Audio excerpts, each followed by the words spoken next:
Good morning, 7x4. I hope you're doing very well today. Apologies for this recording being a little bit late. It sometimes takes a bit longer to render and make available for you to watch on YouTube or stream than I think it will. Last week we started doing some work on the Greek myths, and that was wonderful and also a mistake. We are going to do the Greek myths. They're going to come a little bit later in the term. But what we're supposed to be doing, what all year 7 is doing, is actually some work on autobiography. So I got the order of things a bit mixed up, and I'm sorry for that. So today we're going to start doing some work on autobiography, and we're going to begin by reading an extract from one of the most famous autobiographies of them all. So let's turn to that now. You can see here the PowerPoint that you'll be following today, and you'll find it attached under the assignment in Teams, along with the worksheets, the reading extracts you'll need. Very straightforward work. You just need to click through the PowerPoint doing what it asks you to do along the way. And then I'll let you know what I'm expecting you to upload for your work in Teams. But today we're going to begin, or with me, what we're going to do is have a look at this extract from Anne Frank's diary. Possibly one of the most famous pieces of autobiography in Western literature. So, make sure you're following along with the PowerPoint, doing what it's asking you to do. If you're able to print off the extract, that's wonderful, but it's not necessary. You can follow along online as well. And we are going to begin reading now, following from the prediction you can make from this date. What major world event is happening at this time? Okay, that might be influencing Anne's diary. Okay, to think, if you're writing a diary today, you might be writing about the coronavirus, lockdown, what's happening in America, the storming of the American Capitol by Trump's followers. You might even be writing about Brexit over here and what that's doing as well. There's a lot of major things happening in the world around you. What was happening around Anne at that time, do you think? So let's move to reading the extract now. These extracts are taken from the diary of Anne Frank, whilst Anne and her family were in hiding from the Nazis. Thursday, November 19th, 1942.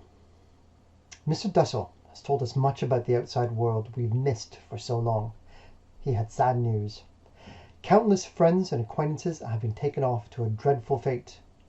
Night after night, green and grey military vehicles cruise the streets. They knock on every door, asking whether any Jews live there. If so, the whole family is immediately taken away. If not, they proceed to the next house.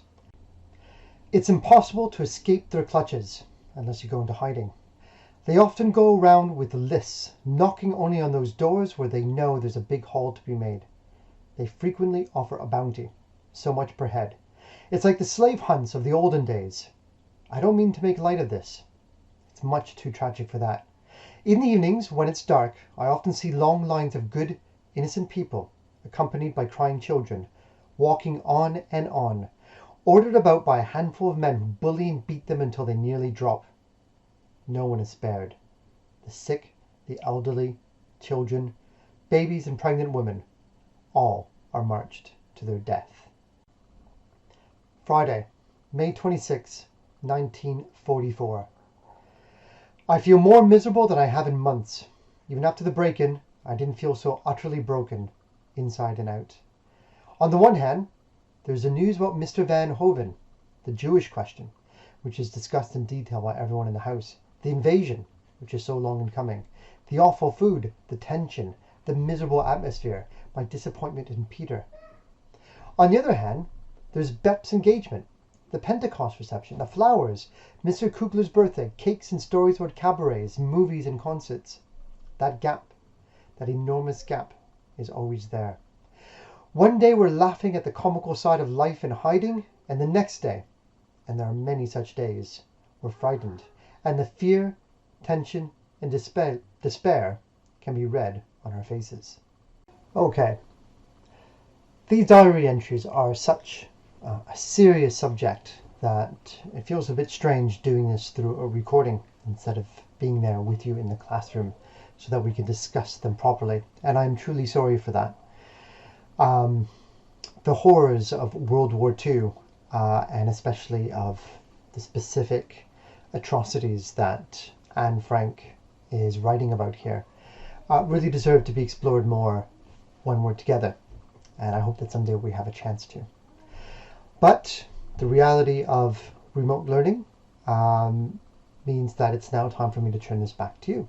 So please continue looking through the PowerPoint and completing the tasks that it sets for you. If you have your English book with you and you still have some room in it, please do the written work that you can in there. Otherwise, do it online. In a Word document or something. You can see in the PowerPoint that you've got this work to do here, and you've also got this one here, and you've also got back here some questions to answer. That's what I would like to see you upload by the deadline. Otherwise, that's it for today. I hope you have a fine day of remote learning, that you're keeping healthy and safe, and I'll see you next week. Please take care.